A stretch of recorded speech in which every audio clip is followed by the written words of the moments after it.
Welcome to Aloha Friday with Judy, and welcome to the Lunalilo home in Hawaii Kai. These 5 acres of landscape property are just below Coco Crater and next to Kaiser High School.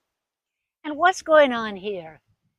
This property was established under the King Lunalilo Trust, and it provides their adult care, respite care, residential care, and I get to come here every Monday to pick up meals to deliver to the community for Meals on Wheels.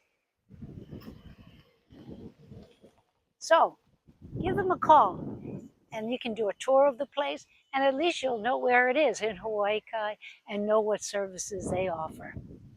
As always, we love to hear from you. Give us a call, 808-358-8828.